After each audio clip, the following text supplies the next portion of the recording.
Boa tarde a todos. E é um prazer estar aqui presente com o professor Lanfranchi, que é um grande nome na história do esporte no ambiente internacional.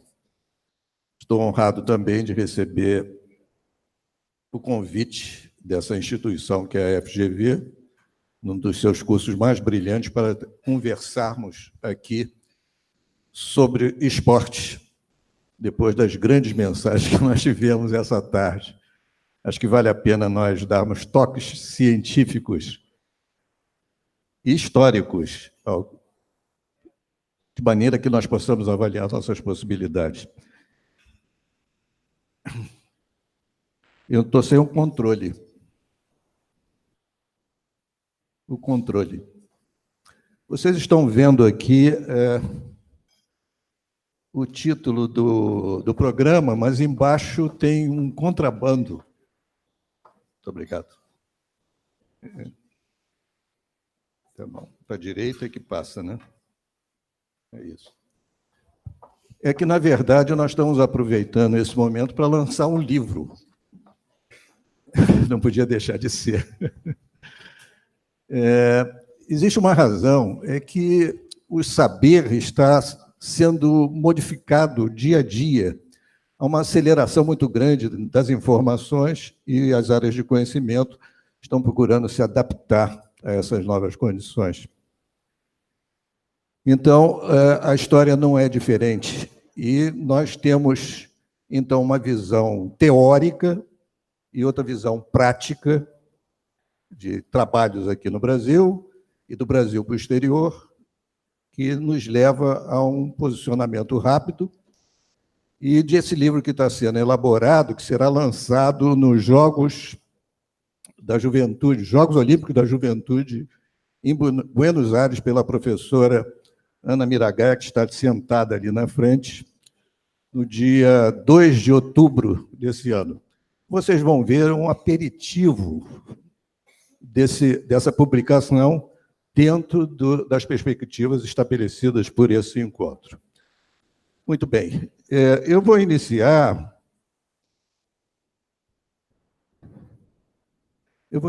por esse prêmio. Houve um prêmio em 2016 que foi outorgado à minha pessoa. Curiosamente, ao ser comunicado que eu ia receber esse prêmio, eu tive que me dirigir à Sociedade Internacional de Historiadores Olímpicos, que outorgou esse prêmio, que provavelmente não seria uma boa coisa dar esse prêmio à minha pessoa. Não que eu seja algum revolucionário metido dentro de universidade. É que, simplesmente, a minha evolução como historiador estava vinculada a trabalhos coletivos com muitos autores. Não é somente juntar historiadores, mas muita gente trabalhando em pesquisas históricas, além de outras áreas do esporte, como já foi citado aqui pelo Pedro. E disse também que tinha outro aspecto. Os receptores desse prêmio, que é feito de 4 em 4 anos, e o recebimento durante os Jogos Olímpicos, eram sempre autoridades do estilo do nosso visitante, que está aqui à minha esquerda. Os grandes nomes da história do esporte no mundo. De maneira que se criou um problema e eles resolveram, mesmo assim, outorgar o prêmio, que nos facilitou, inclusive, as nossas propostas, e eu passo para elas rapidamente. Temos o livro aí, e os autores... 2 estão presentes, que é a professora Miragaia, que já foi citada, a professora Bianca Pena, que está ali à direita, são 2 dos autores principais, e mais Roberto Gesta, que vocês devem conhecer, que é um nome famoso do atletismo brasileiro, provavelmente o maior colecionador que nós temos do esporte no Brasil, e um dos maiores do mundo. Também o Francisco da Silva Júnior, que é sobrinho da Maria Lenk, que já foi citada aqui, e mais 2 doutorandos que estão atualmente no exterior, que participaram também, que nos trazem mensagens de uma mudança muito grande do ponto de vista de ver a história e os seus desdobramentos. Então, de maneira que, a partir desse momento, eu estou falando com os presentes sobre inovação e tecnologia e inovação. Muito bem. Então, qual é o objetivo da nossa palestra? Desculpe se o tom é acadêmico, mas nós precisamos nos identificar por algum propósito. É justamente dar um olhar na história para saber para onde que nós estamos caminhando e quais são as possibilidades que nós podemos ter no uso da história diante dessas grandes modificações que os saberes, as áreas de conhecimento estão tendo no mundo inteiro. Notem que, até então, as ciências tinham uma perspectiva perpendicular e uma visão muito hierarquizada, vertical, e, repentinamente, de alguns anos para cá, elas estão se tornando horizontalizadas. As áreas de conhecimento elas estão tendo progresso através de grandes equipes, como se vê na astronomia, na agronomia, e até onde nós estamos enxergando, a mesma possibilidade existe com relação à história. Praticamente todas as áreas de conhecimento e, portanto, as universidades estão passando por modificações. E, na nossa perspectiva, isso acontece também com o esporte. Então, essa equipe de autores, que podemos ter mais gente ainda, isso está sendo estudado, ela reflete não somente as gerações anteriores a eles, que é o meu caso, mas os autores que são doutorandos atualmente, que estão sendo preparados por universidades e que corresponde a quem vai desenvolver as áreas esportivas daqui para frente. Então, muito bem, nós vamos fazer uma espécie de reavaliação da história, se vocês me permitem, e se o meu colega aqui ao lado concordar. Porque, da mesma forma que os dirigentes da Associação Internacional de Historiadores Olímpicos estranharam, então eu tenho encontrado sempre alguma estranheza nisso, mas, afinal de contas, o que é que nós estamos lidando? Então, vamos fazer essa pergunta e avançar com as nossas conversas aqui presentes. Em primeiro lugar, essa revisão da história começou antes. O Barão de Coubertin já foi citado aqui, não vamos entrar em detalhes, sabemos do papel dele na Revolução Esportiva, né? Ele deu início à grande mudança do esporte no mundo, não somente dos Jogos Olímpicos, mas dos esportes em geral. Então, essa personalidade foi interessante, porque ele entendeu que os Jogos Olímpicos constituíam uma celebração da história. Ele começou com a história. Ele era um educador e um historiador e se transformou em geógrafo. E depois, já passada a inauguração dos Jogos Olímpicos, ele se desdobrou em outras áreas, como é citado nesse trabalho. É muito interessante isso, porque ele usou a expressão celebração. Na língua francesa tem uma conotação muito interessante, que é também transformar em realidade aquilo que está se estudando. Ele celebrou a história e criou algo prático, que foram os Jogos Olímpicos, que foi o maior impacto até hoje existente no esporte e continua tendo, aparentemente, para os próximos anos. Então, nós temos um ponto de partida, que é o Pierre de Coubertin. Nesse propósito, eu devo dizer que o livro tem a assinatura do Comitê Brasileiro Pierre de Coubertin, que é uma organização brasileira, filiada a outra internacional do Barão Pierre de Coubertin, com sede em Lausanne, e a do Brasil é sede na PUC do Rio Grande do Sul, em Porto Alegre, estado do Rio Grande do Sul. Muito bem. Então, quais as previsões que nós temos diante de nós? Academicamente, nós temos que entender não somente o contexto, já o contexto entendido do lado das suas renovações e das suas perspectivas, mas também das tendências. Então, eu e a Ana Maria Miragaia, que somos os editores da obra, selecionamos 4, sendo a segunda mais importante. A segunda é a Agenda Olímpica 2020, que nós, academicamente, desculpe eu citar sempre as universidades, achamos que é o ponto central do desenvolvimento esportivo do esporte, que, curiosamente, ainda não foi totalmente absorvido pelas instituições brasileiras de direção do esporte. A razão disso eu deixo a critério de cada um. Nós não conseguimos entender. De qualquer forma, os Jogos de Tóquio, os Jogos de Paris e os Jogos de Los Angeles, eles seguem a Agenda 2020, que é uma perspectiva de como os Jogos Olímpicos devem se realizar. E por que essa tendência está no meio de tendências sociais mais amplas, né? Macro tendências, que é a digitalização da sociedade, como vocês estão vendo aí, e o uso de plataformas no conhecimento. Quando eu falei que existe uma tendência às disciplinas acadêmicas a se transformarem horizontalmente, significa que o uso de plataformas, e são digitais, portanto, são instrumentos de gestão. O que a agenda fala sobre isso? Em primeiro lugar, a prioridade absoluta é a sustentabilidade.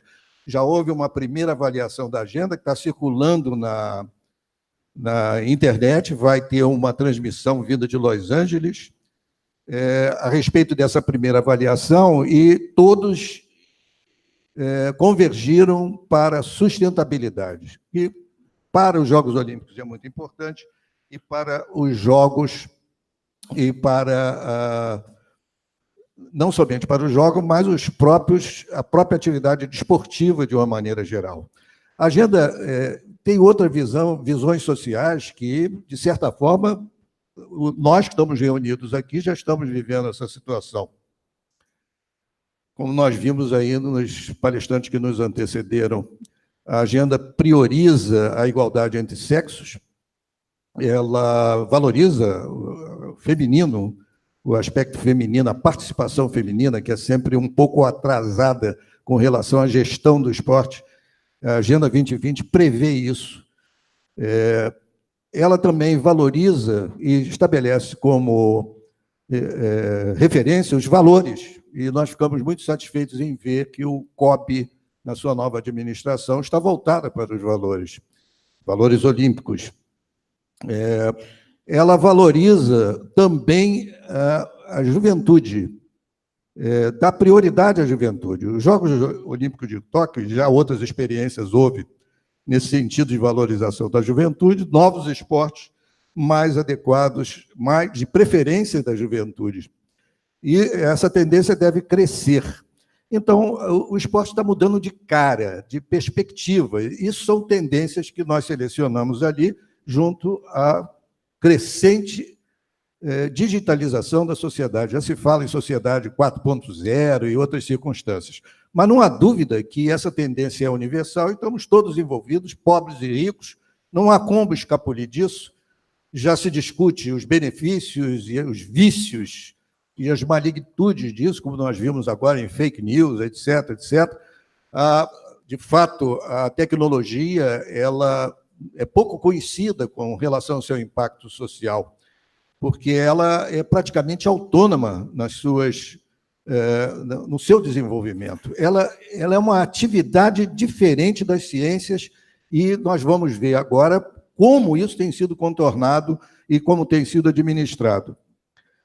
Nós estamos vendo aqui à esquerda um modelo que é tradicional em tecnologia, vitorioso esse modelo, muito utilizado. É o modelo STEM, que é ciência, é por causa das expressões em inglês, né? A primeira letra é S, Science, tecnologia, engenharia e matemática. Como é utilizado esse modelo? Como a tecnologia ainda não tem teorias que a explicam como é que elas podem se desenvolver, o desenvolvimento é puramente prático. O que funciona é que vai para frente. Não há como fazer de outra maneira, com alguns aspectos que são realmente desenvolvidos por aspectos teóricos, é claro, né? Principalmente da matemática. Bom, mas, de qualquer forma, é preciso conhecer a tecnologia de alguma forma. Então, o modelo STEM ele é vitorioso porque ele passa um exame sobre as propostas de inovação ou sobre as tecnologias que estão em prática, no sentido de saber o seu sentido, o seu significado. E tem outra importância o modelo STEM. Ele dá uma conformação às novas tecnologias. Ele busca, se nasce apenas, por exemplo, da matemática, ele busca nos outros ramos do modelo os interfaces e significados que poderão auxiliar aquela inovação. Então, realmente é muito interessante. Aí entra a contribuição já dos nossos autores, que são 7, provavelmente será 8 ou 9, não sei ainda, estamos discutindo isso, e foi criado um sistema parecido, que nós estamos vendo ali à direita, que começa na história. Nós estamos acompanhando o Barão de Coubertin. Nós queremos celebrar a história, mas vermos os seus desdobramentos práticos, que aconteceram sucessivamente com o museu, com exposições, com memória, que é um aspecto da história, mas não tão interpretativa como geralmente acontece, e com o colecionismo, a coleção esportiva. No caso, o Brasil é muito avançado nisso. Provavelmente somos um país de pequenos colecionadores de fatos desportivos espalhados pelas comunidades, clubes e atletas e até pessoas que são atraídas pelo esporte. Então, como é que funciona esse modelo? Ele foi desenvolvido exatamente como o modelo STEM. Ele mantém a autonomia das áreas de conhecimento. Isso precisa ocorrer, porque essas áreas de conhecimento são diferentes, elas têm uma conformação, uma forma de gestão diferente da tecnologia. Elas dependem de comprovações, de testes, desenvolvimento, contribuições de muita gente e testes sucessivos. Há um sistema seletivo nas ciências. As universidades têm uma organização que refletem isso. A própria carreira acadêmica reflete essa organização. De fato, ela é hierarquizada, até por necessidade de controle dessas áreas de conhecimento. Então, como desenvolvemos um sistema para celebrar a história, para transformar a história não somente em narrativas que nós vemos eventualmente, como vimos agora com o Paralímpicos. Tivemos uma grande revisão histórica do desenvolvimento do Paralímpicos na palestra anterior e da busca de significado, muito interessante, que ele está absolutamente atualizado. Mas falta o interface, ele não citou isso.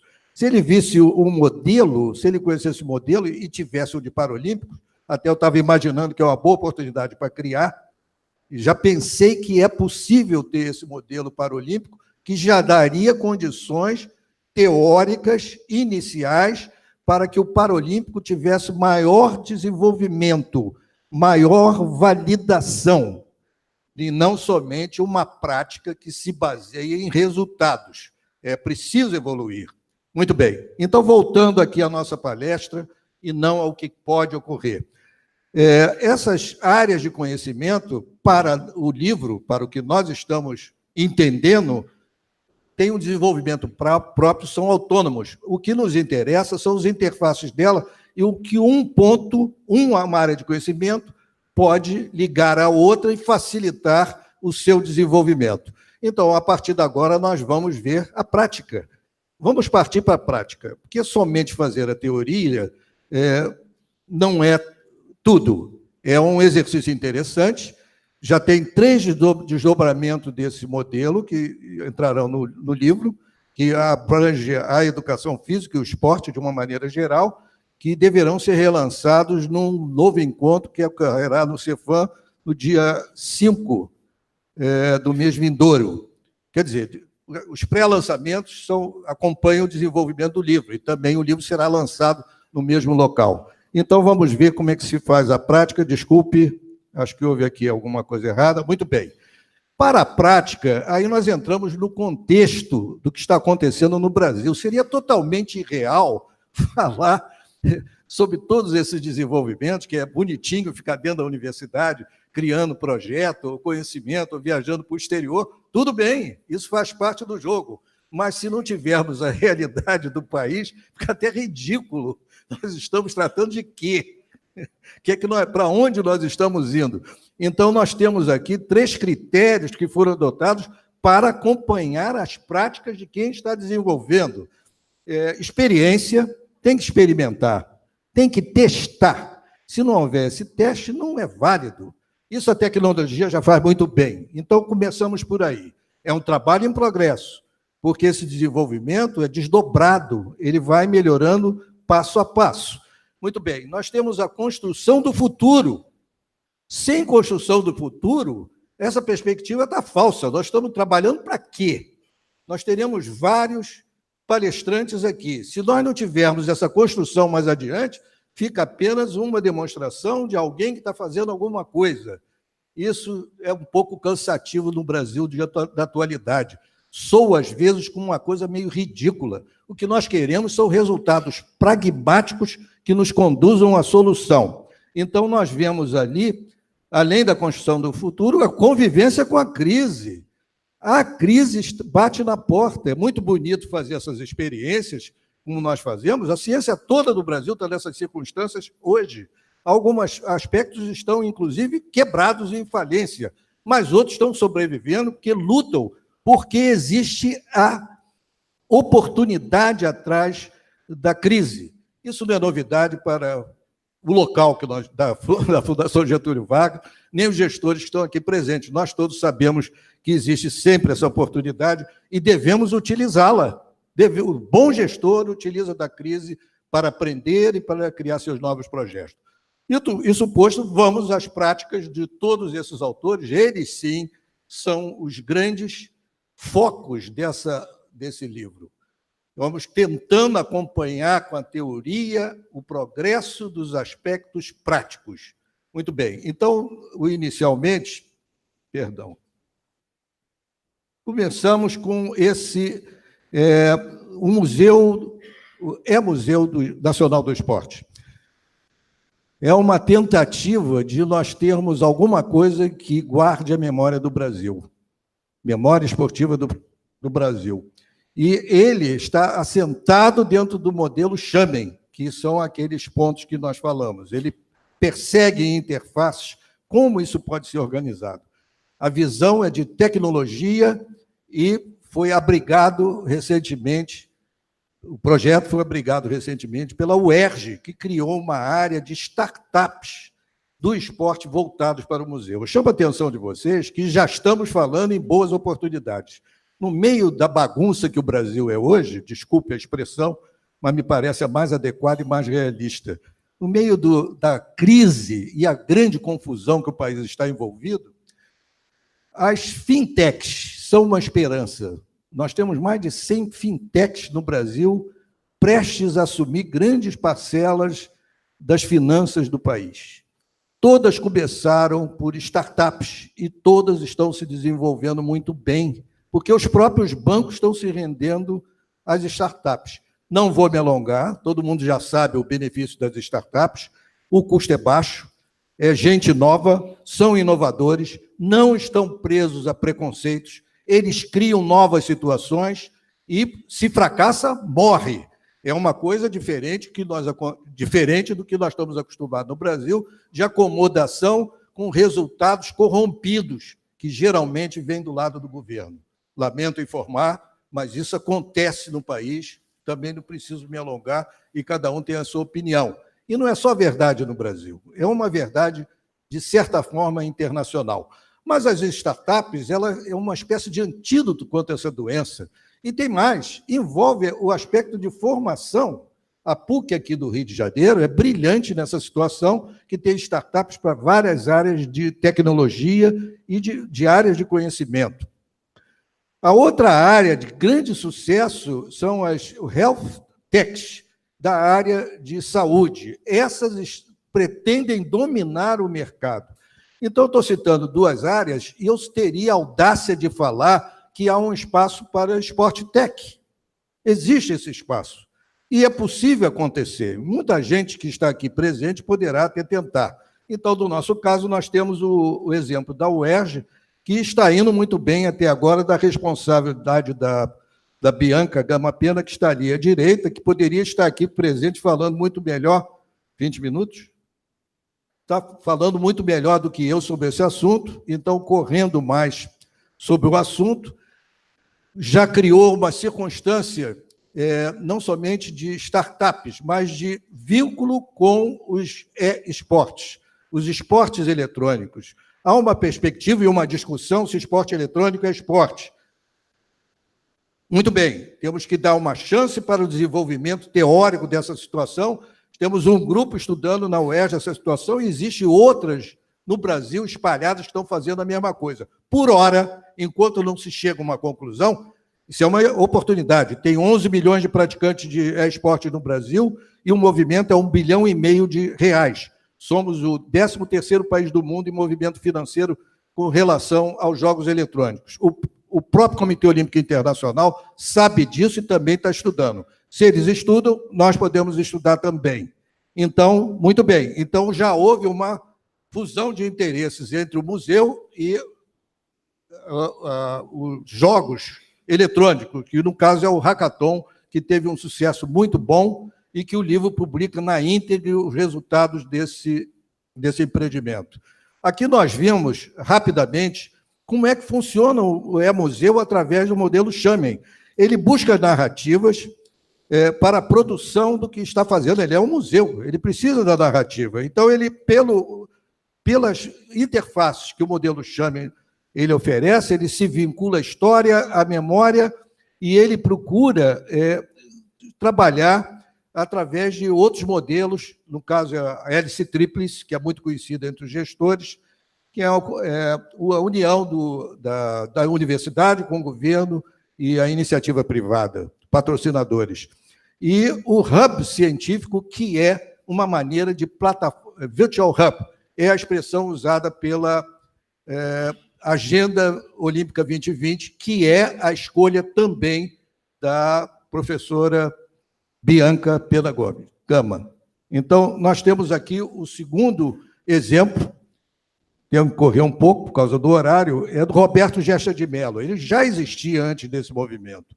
Ele é um exemplo que busca, através do Schamen, desdobrar o que ele fez. Ele tem 70 mil itens guardados nessa instalação em Manaus, mas não é um museu público, isso é uma coleção particular. É a segunda coleção de objetos esportivos do mundo, do ponto de vista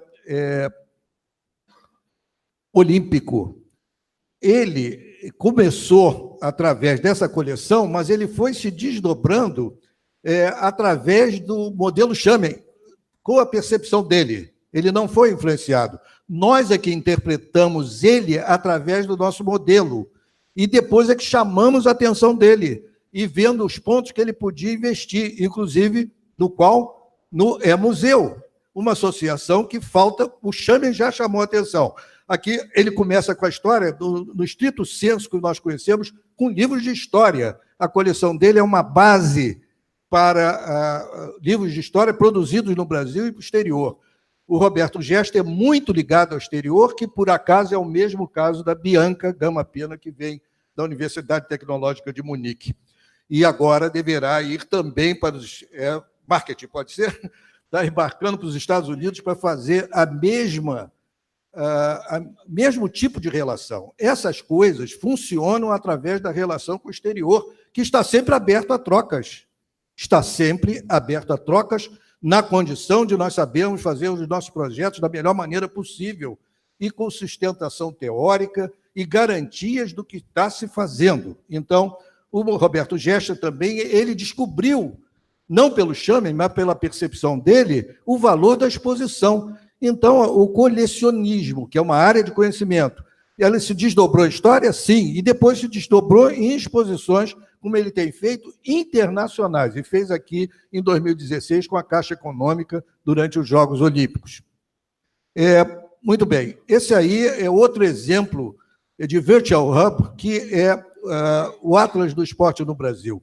Nós só temos duas pernas do Schamen, ele foi mas para uma conotação eletrônica. Ele era um livro muito grande, é uma obra enorme, com 420 autores, mas hoje ele é todo eletrônico e já serve de base como está servindo para o basquetebol. O que eu não disse, mas é necessário dizer, que o primeiro projeto importante do E-Museu, e vocês vão ver o vídeo no final, é com a Confederação Brasileira de Basquetebol. A Confederação Brasileira de Basquetebol tem preocupações com a sua história, com a sua memória, com a sua memoráblia. Eles têm essa intenção, então houve uma fusão de interesses com o museu, então as startups selecionadas, terminando, nós teremos, então, uma possibilidade de adquirir informações, e uma parte disso se encontra justamente no Atlas do Esporte do Brasil. Aqui tem um Virtual Hub que já está em ação já desde o início da Agenda 2020, que foi criada por causa disso, dirigidas pela Ana Miragai e eu, que nós queremos que no modelo Xamem serve de exemplo para todos os outros elementos serem um hub, que é o caso do E-Museu e provavelmente das coleções lá do Roberto Gesta. Essa questão do Virtual Hub é preciso considerar que não é novidade. A palavra é novidade pela agenda, mas aqui no Brasil nós temos o Centro Esportivo Virtual do Laércio Pereira, que está aqui presente, que já faz isso há muitos anos, de uma maneira brilhante, só que não tem o nome de Virtual Hub, então nós não conhecemos. E essas experiências que existem no Brasil de sucesso precisam ser coletadas agora, justamente para nós sabermos o que nós vamos fazer. Outro projeto já vitorioso e que foi incorporado é o Arquivo Nacional, que não tem uma área desportiva. Então, o Francisco Silva Júnior, que é sobrinho da Maria Lenk, convenceu, juntamente com a Bianca Gama Pena, de se envolver com o acervo da Maria Lenk, que está preservado também pelo Instituto Correr Bem, que está aqui presente, está ali, tá? O Edgar de Oliveira, também a Dayuto e o Campana, que estão ali presentes. Essas organizações têm mantido por conta própria os acervos. Isso se espalha pelo Brasil nos mais diferentes esportes e municípios, cidades, etc. Agora nós temos essa oportunidade, o arquivo concordou, o problema agora é transformar isso dentro do modelo Xamem, para dar segurança ao Arquivo Nacional e justamente abrigar o que for produzido, por exemplo, pelo museu. Então, as peças que forem saídas do projeto da Bianca deverão já ir para o Arquivo Nacional. O mesmo destino nós estamos imaginando que seja do material do Gesta, que passou a ser um patrimônio nacional. Nós precisamos cuidar disso, senão há o perigo de destruição, que é muito comum no Brasil.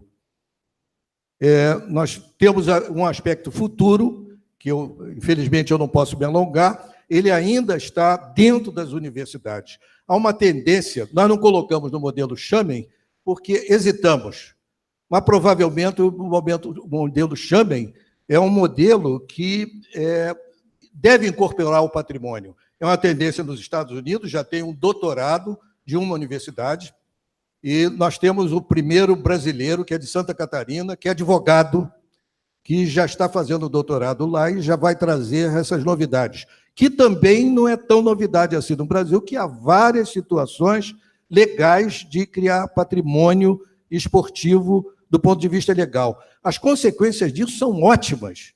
O esporte é muito ligado à tradição. Se nós perdemos as tradições, nós perdemos os nossos pés, os nossos significados.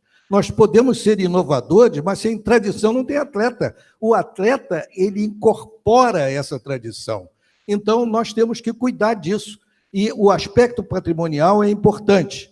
Então, é um dos autores do livro, que nesse livro nós já vamos ter teorias desenvolvidas nos pontos mais avançados. Ele está dentro do hub mais desenvolvido das novas visões da história e das outras áreas de conhecimentos ligados à história.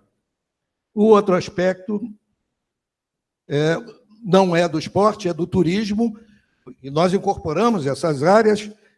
um estudo de doutorado que está sendo feito no exterior, que vai ser agora aperfeiçoado na Grécia, na Academia Olímpica Internacional, que é muito dentro do que nós todos estamos discutindo aqui.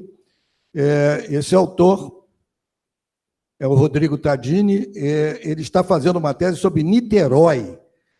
Provavelmente nós teremos, de acordo com essa tese, a primeira cidade patrimônio esportivo do Brasil, que é uma coisa muito interessante do ponto de vista financeiro, turístico, de atração e de significado cultural. A tese dele prova que Niterói sempre foi uma plataforma do desenvolvimento esportivo, mas está faltando justamente essa visão mais aperfeiçoada e melhorada de deixar não somente para o governo decidir o que vai fazer o patrocinador. Nós temos que ter uma responsabilidade social do esporte. Ele é muito importante para ficar ao léu as aventuras e as opiniões das pessoas. Então, eu me despeço aqui. O vídeo é rapidíssimo, é 2 minutos. O que nós estamos fazendo aqui? Da nossa parte, é reescrevendo a história, tal qual como Coubertin fez há 100 e poucos anos atrás. Reescrevendo a história dentro da tecnologia e mantendo a tradição que nós temos do esporte. O esporte é um sinônimo da palavra tradição e sempre foi irmão gêmeo da tecnologia desde as suas origens. Então, vamos ver o vídeo e, ao final dessa sessão, quando vocês saírem, vão receber a nossa mensagem, que é um marcador de livros, que tem um código QR, que vocês poderão acessar essa apresentação, que é uma demonstração do livro que vai ocorrer. Durante o lançamento em Buenos Aires, no início de outubro, com a professora Ana Maria Miragaia, nós daremos a público também o mesmo código QR para vocês terem acesso ao livro, que está sendo escrito em inglês e português. Muito obrigado. Vamos ao vídeo? Um vídeo, por favor.